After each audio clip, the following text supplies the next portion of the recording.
আসসালামু আলাইকুম, welcome back to my channel. কেমন আছেন সবাই? আশা করি ভালো আছেন। আলহামদুলিল্লাহ আমিও ভালো আছি।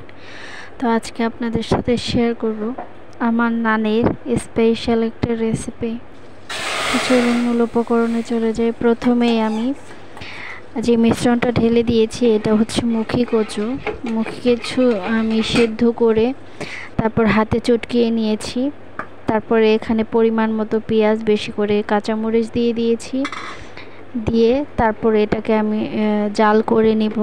ডাল যেভাবে আমরা রান্না করি ঠিক সেইভাবেই আমরা কচুর মুখি দিয়ে ডাল রান্না করব। তো চলুন, এখানে আমি পরিমাণ মতো লবণ দিয়ে দিচ্ছি আর পরিমাণ মতো দিয়ে দিচ্ছি, লবণ দিয়ে দিচ্ছি। দিয়ে আমি বেশ কিছুক্ষণ রান্না করে নিব, যতক্ষণ না পর্যন্ত ঠিক হয়ে যাচ্ছে ঠিক ততক্ষণ পর্যন্ত আমি রান্না করে নিব।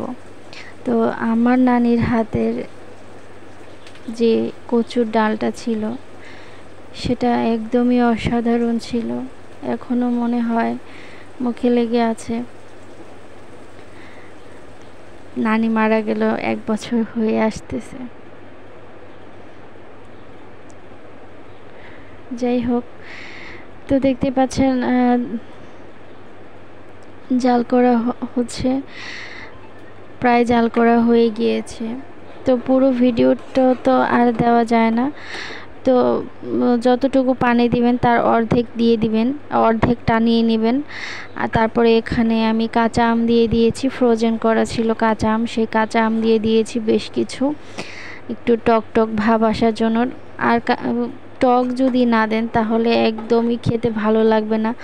হয়তো আপনাকে তেঁতুল, কাঁচা তেঁতুল দিতে হবে, তা না হলে অন্য কিছু দিতে হবে। তো আমি এখানে বাগার দিয়ে নিয়েছি। এখানে কালো জিরা, তারপর হচ্ছে একটা শুকনা মরিচ, আর হচ্ছে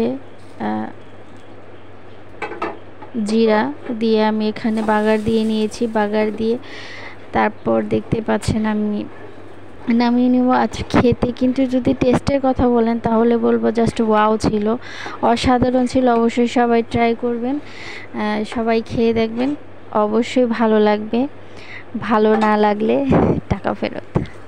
তো ধন্যবাদ সবাইকে পুরো ভিডিওটি দেখার জন্য। আর যদি আমার চ্যানেলের কোনো ভিডিও ভালো লেগে থাকে অবশ্যই লাইক করবেন, কমেন্ট করবেন, সাবস্ক্রাইব করে দিবেন আর পাশের বেল আইকনটি বাজিয়ে দিবেন। তো ধন্যবাদ সবাইকে পুরো ভিডিওটি দেখার জন্য। পরবর্তী ভিডিও দেখার আমন্ত্রণ জানিয়ে আজকের মতো এখানেই বিদায় নিচ্ছি। সবাই ভালো থাকবেন, সুস্থ থাকবেন। আসসালামু আলাইকুম।